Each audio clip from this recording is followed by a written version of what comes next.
नाज़रीन, ब्रेक से पहले बात हो रही थी डॉक्टर तबस्सुम अलवी के साथ डिप्रेशन के मुताल्लिक़। आइए बातचीत का सिलसिला आगे बढ़ाएं। डॉक्टर साहब, जैसे कि डिप्रेशन का तस्करा हो रहा था, तो बीइंग अ साइकाइट्रिस्ट मैं आपसे पूछना चाहूँगा कि कितने लोग इस तरह की बीमारियों के लिए जिनका ताल्लुक़ नफ्सियात से होता है बर वक्त आपसे रुजू करते हैं? सच बताइएगा। बहुत अच्छा सवाल है। असल में लोगों के अंदर बहुत रेजिस्टेंस है इस मामले के अंदर। बहुत ही ज़्यादा लोग शर्म महसूस करते हैं, और जैसे हम अमूमन स्टिग्मा की बात करते हैं कि लोग समझते हैं कि नफ्सियात के डॉक्टर के पास जाना तो मतलब हम कोई पागलपन का शिकार हैं या कोई हम मजनून है भी तो उसका सर्टिफिकेट मिल जाएगा। हाँ, मिल जाएगा और फिर इस पर लेबल लग जाएगा कि तुम तो नफ्सियाती मरीज़ हो। तो नफ्सियाती मरीज़ को हमने एक क्या कहना चाहिए, गाली के तौर पर इस्तेमाल होने लगा है। इन लोगों ने इसको इस रंग में दे दिया, जबकि नफ्सियाती बीमारियां मुख्तलिफ नौइयत की होती हैं। कुछ हल्की होती हैं, हल्की किस्म की होती हैं जो मुझे आपको कभी भी हो सकती हैं और वो वक्ती होती हैं और आती और चली जाती हैं, और कुछ जो होती हैं वो ज़रा थोड़ी सिवियर होती हैं। तो वो सिवियर बीमारियों की वजह से एक ऐसा बदनामी का शिकार हो गई हैं नफ्सियाती मरीज़ कि जैसे सड़कों पे फिर रहे होते हैं जो मजनून टाइप के लोग समझते हैं अगर नफ्सियाती मरीज़ है तो अब ये आखिर में अल्टीमेटली ये होगा। छोटा रेशो है उन बीमारियों का। 1% स्किज़ोफ्रेनिया पाया जाता है लोगों के अंदर, मतलब इतनी कम है इसका रेशो। और लेकिन वो ही लोगों के जहन के ऊपर रहता है कि नफ्सियाती मरीज़ का मतलब है कि आप पागलपन, और उसके बाद इसका मतलब वो नॉर्मल ज़िंदगी नहीं गुजार सकते, वो किसी काबिल नहीं रह सकते, जिसकी वजह से वो लोग हमारे पास पहुंच नहीं पाते। इतना रेजिस्टेंस होता है। उनमें ना हो तो उनकी फैमिली में होता है, अगर फैमिली में भी ना हो तो प्रेशर इतना होता है, माशरे का प्रेशर, माशरती प्रेशर इतना ज़्यादा है कि लोग नहीं दिखाना चाहते। तो वो ख़राब कर के अपनी ज़िंदगियों को, उनकी काम काज की सलाहियत में फ़र्क पड़ जाता है। वो नौकरियों के अंदर वो कुछ नहीं कर पाते जो कर सकते हैं। फिर फैमिली लाइफ इतनी डिस्टर्ब होती है। अगर औरतें हैं तो वो अपने बच्चों की लुक आफ्टर नहीं अच्छी कर पा रही होती हैं, रोज़ उनकी मतलब वो चीज़ नहीं हो पा रही होती है जो उनको करना चाहिए। या बच्चे हैं तो बच्चों की परफॉर्मेंस बहुत ख़राब हो रही होती है, उनकी एजुकेशन वो उस तरीके से अटेन नहीं कर पा रहे होते जिस तरह से उनके अंदर सलाहियत होती है करने की, सिर्फ डिप्रेशन की वजह से। जी। तो वो हो रहा होता है। अगर आप काम पे जॉब पे जा रहे हैं तो आप जॉब में सही परफॉर्म नहीं कर पा रहे, कॉन्सेंट्रेट नहीं कर पा रहे, इरिटेबल हुए में, दिल नहीं चाह रहा कुछ करने का, काम को जो है पेंडिंग में डालते चले जा रहे हैं, लेकिन ये समझ नहीं आ रहा कि हो क्या रहा है और क्यों हो रहा है। तो ये चीज़ें आहिस्ता आहिस्ता करके इतनी बढ़ जाती हैं कि लोग अपनी ज़िंदगी से बेजार होना शुरू हो जाते हैं। अच्छा डॉक्टर साहब, कुछ बीमारियां ऐसी होती हैं जिनकी बड़ी स्ट्रॉन्ग एसोसिएशन होती है कि वो विरासत में मिलती हैं। क्या डिप्रेशन भी एक ऐसी बीमारी है? क्योंकि मैंने अक्सर ये देखा है कि किसी भी घर का अगर एक फ़र्द आपको ऐसा मिल जाए कि जो कि डिप्रेस्ड हो वाक़यतन, तो बहुत इम्कान होता है कि घर के अंदर कोई और भाई या उसके वालिद कोई और भी ऐसे हों जो कि इसी तरह का मिजाज रखते हों।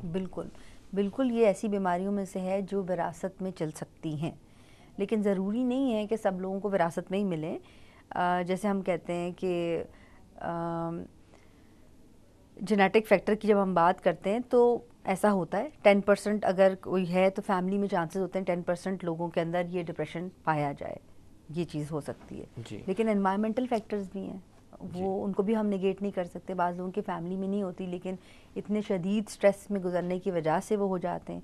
या जैसे शुरू में आपने बात कही कि ग्रीफ के अंदर आप कैसे डिफ्रेंशिएट करेंगे, तो वो इंटेंसिटी होती है जिससे हम डिफ्रेंशिएट करते हैं कि ग्रीफ में भी जब इंसान का कोई करीबी रिश्तेदार जुदा हो जाता है या दुनिया से चला जाता है तो एक कुदरती अमल है कि उदासी रहती है तबीयत में, मायूसी रहती है, कुछ अच्छा नहीं लगता, कुछ खाने को दिल नहीं चाहता, नींद ख़राब हो जाती है।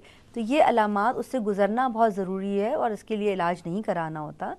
और लेकिन अगर इसी चीज़ की इंटेंसिटी बढ़ जाए और इंसान की बिल्कुल ज़िंदगी हैम्पर होकर रह जाए तो उस सूरत में इलाज कराने की ज़रूरत होती है। और 35% केसेस में ये डिप्रेसिव डिसऑर्डर की सूरत इख्तियार कर लेता है और इलाज की ज़रूरत होती है। अच्छा डॉक्टर साहब, वो लोग जो कि इलाज की तरफ तवज्जो नहीं देते, उनकी ज़िंदगी आगे चलकर क्या बन जाती है या उनका मुस्तकबिल कैसा हो जाता है? देखिए, डिप्रेशन जो है वो ऐसी बीमारी है जो काबिल इलाज है, ठीक है, और इसका ज़्यादातर केसेस में ऐसा होता है कि इसका इलाज ना भी किया जाए तो ये चली जाती है। It's a self remitting illness, खुद ब खुद भी ख़त्म हो जाती है। तो कम दर्जे की बीमारी तो चली जाती है, लेकिन अगर और कुछ जो थोड़ा सा ज़्यादा होती हैं, जो मॉडरेट और सिवियर की रेंज में आ जाती हैं और उनका इलाज ना किया जाए तो ज़िंदगी के मुख्तलिफ पहलू इफ़ेक्ट होने लग जाते हैं। जैसे अभी मैंने आपसे जिक्र किया कि इंसान की उनकी फैमिली के रिलेशनशिप्स के ऊपर इफ़ेक्ट पड़ जाता है, उनकी जॉब के ऊपर इफ़ेक्ट पड़ जाता है, लोग अर्ली रिटायरमेंट्स ले लेते हैं इस चीज़ के अंदर, और बाद में समझ नहीं आता क्या करें क्या ना करें। ज़िंदगी के डिसीजन मेकिंग इम्पेयर हो जाती है, क्योंकि डिप्रेशन की एक अलामत में से कि डिसीजंस नहीं ले पा रहे होते लोग जी। ये सारी चीज़ें इफ़ेक्ट होने लग जाती हैं। अच्छा डॉक्टर साहब, इसी तरह का एक और इसी से ताल्लुक़ रखने वाला एक और डिसऑर्डर है जिसका मैं थोड़ा सा तज़किरा करना चाहूँगा कि अक्सर लोग ऐसे होते हैं कि जो वक्ती तौर पर डिप्रेस हुए हुए हैं, ये एक फ़ेज़ चलता है उनकी ज़िंदगी का, जिसके फ़ौरन बाद वो एक ऐसे फ़ेज़ में आ जाते हैं जिसके अंदर वो मुश्तैल हुए हुए होते हैं, जो मैनिक और डिप्रेसिव डिसऑर्डर है। इसके बारे में थोड़ा सा बताएं जी। ये जो बीमारी है ये फेजेस में आती है, यानी कि जैसे अगर नॉर्मल वेरिएशन मूड की ऐसे चलती है साइकिल, तो इनमें हाई हुए तो बहुत हाई हो गए, जब लो हुए तो शदीद लो हो गए। तो मेनिया का फेज़ और डिप्रेशन का फेज़, ये दोनों फेजेस चलते हैं, बारी बारी चलते हैं। बीच में ऐसा भी टाइम आता है जिसमें नॉर्मल हो जाते हैं, बिल्कुल नॉर्मल फंक्शनिंग के लेवल पे आ जाते हैं। जब मैनिक फेज़ में होते हैं तो इतनी खुशी होती है तबीयत के अंदर, इतना अपने आप को टॉप ऑफ द वर्ल्ड समझ रहे होते हैं और लगता है कि हमसे ज़्यादा बड़ा तो कोई है ही नहीं, और इतनी खुशी महसूस कर रहे होते हैं हर काम में, बड़े बड़े प्लान्स बनाते हैं और जजमेंट इम्पेयर हो जाती है। तो वो बाज़ दफ़ा ऐसे प्लान्स होते हैं जो कि पूरे नहीं हो सकते और बहुत बहुत लॉसेस उठाने पड़ जाते हैं। बड़ी बड़ी चीज़ें ख़रीदना शुरू कर देते हैं, घर ख़रीद लिया, प्लॉट ख़रीद लिया, गाड़ी ख़रीद ली, पता नहीं क्या किया क्या नहीं किया। जब वो फेज़ जाता है तो पता लगता है कि कितना नुकसान हो गया। बातें बहुत कर रहे होते हैं, हाइपर एक्टिव हो जाते हैं, एनर्जेटिक हो जाते हैं। लेकिन ये भी कुछ हफ्तों तक चलती हैं चीज़ें, लेकिन अगर उनको ट्रीटमेंट ना किया जाए तो ये महीने भी ले सकती हैं इसको ठीक होने में। फिर उसके बाद ऐसा होता है कि नॉर्मल फेज़ आ जाता है, ज़िंदगी नॉर्मल डगर पे चलने लग जाती है, और फिर सिवियर डिप्रेशन का फेज़ आ जाता है जिसमें बहुत उदासी चली जाती है, शुरू हो जाती है, मायूसी शुरू हो जाती है। तो ये एक फेजिक इलनेस है बेसिकली जी। अच्छा डॉक्टर साहब, जैसे कि आपने बताया डिप्रेशन कुछ लोगों में तो सेल्फ लिमिटेड होता है, इसी तरह से वो लोग जिनके अंदर ये लिमिटेशन नहीं आती, उनका एंड रिजल्ट यही निकलता है कि वो ज़्यादातर सुसाइड पर एंड अप करते हैं। बिल्कुल, इसके बारे में भी रिसर्चेस हैं, और WHO की रिसर्च को मैं कोट करूँगी जो कहती है कि by 2020 suicide will be the leading cause of death जी।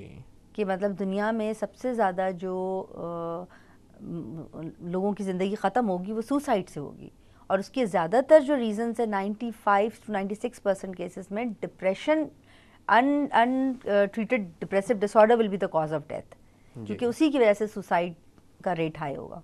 तो अगर आज हम डिप्रेशन को कंट्रोल कर लें तो बहुत चांसेस हैं कि हम आगे आइंदा आने वाली ज़िंदगियों को बचा सकें। अच्छा, जिस तरह से इंसान की उम्र के साथ साथ इंसान के जज्बात बदलते हैं, तो क्या इसी तरह से इसकी अलामात भी तब्दील हो जाती हैं? बहुत अच्छा सवाल है आपका।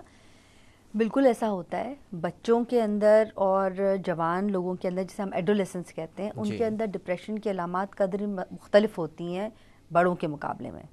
वो इस तरह से कि बच्चों के अंदर जब डिप्रेशन होता है तो एक तो वो इरिटेबल ज़्यादा होते हैं, बात बात पे गुस्सा, बात बात पे चिड़चिड़ापन ज़्यादा होता है उनमें, और प्लस ये कि वो अपने जज्बात का उस तरह इजहार नहीं कर सकते जिस तरह एक बड़ा इंसान कर सकता है, या वो जिस अमल से सोच के गुजर रहा होता है वो अपना इजहार नहीं कर सकते। तो उनकी जो परफॉर्मेंस है स्कूल की वो ख़राब होने लग जाती है, उनके ग्रेड्स नीचे जाने लग जाते हैं, वो बाज़ दफ़ा ऐसी एक्टिविटीज़ में इन्वॉल्व हो जाते हैं जिसको हम कहते हैं पता नहीं बच्चा बिगड़ गया, वो ड्रग्स लेना शुरू कर देते हैं, वो खुशी का एलिमेंट लाने के लिए अपनी ज़िंदगी के अंदर, या और ऐसी एक्टिविटीज़ में इन्वॉल्व होते हैं जो कि हमारे लिए कल्चरली एक्सेप्टेबल नहीं है। तो ये बाज़ दफ़ा डिप्रेशन की अलामात बच्चों के अंदर और टीनेजर्स के अंदर पाई जाती हैं, जो थोड़ी मुख्तलिफ नौइयत की होती हैं। और उस वक्त हमें लग रहा होता है ये तो बदतमीज़ हो गए हैं बच्चे, ये तो कहना नहीं मान रहे। और ये वैसे भी एडोलेसेंस एक ऐसी एज होती है जिसमें बच्चे माँ बाप से थोड़ा सा सरकश होते हैं, और उसको नॉर्मल समझना माँ बाप के लिए बड़ा ज़रूरी है कि वो ये समझें कि इस एज में बच्चे करते हैं, वो अपने आप को ज़्यादा बेहतर समझते हैं माँ बाप के मुकाबले में, वो समझते हैं कि हमें ज़्यादा पता है। तो उसमें माँ बाप की पेशेंस बहुत ज़रूरी है और इस बात की समझ बहुत ज़रूरी है कि ये क्या हो रहा है। और on the top of it अगर डिप्रेशन हो जाए तो फिर वो चीज़ें और ख़राब हो जाती हैं, और ना समझ आने की वजह से चीज़ों एक किस्म का अजीब सी एक क्योस क्रिएट हो जाता है। अच्छा डॉक्टर साहब, खुद साख्ता ख़राब आदतों की वजह से, फॉर एग्जांपल स्मोकिंग वगैरह है, या फिर ड्रग्स जो लोग यूज़ करते हैं, और इवन अल्कोहल भी, क्योंकि इंटरनेशनली तो वो पिया जाता है और लीगल भी है, यहाँ पर इलीगल है लेकिन यहाँ पर भी पिया भी जाता है। तो इसी मुनासबत से मैं आपसे ये पूछना चाहूँगा कि इस तरह की अद्वियात जो कि इंसानी जहन पर बहुत असर रखती हैं, इनसे डिप्रेशन का कोई ताल्लुक़ होता है या ये मामला ख़राब हो सकता है? इनसे डिप्रेशन का बहुत गहरा ताल्लुक़ है, क्योंकि देखिए ये दोनों चीज़ों में आता है, ये कॉज एंड इफ़ेक्ट रिलेशनशिप है।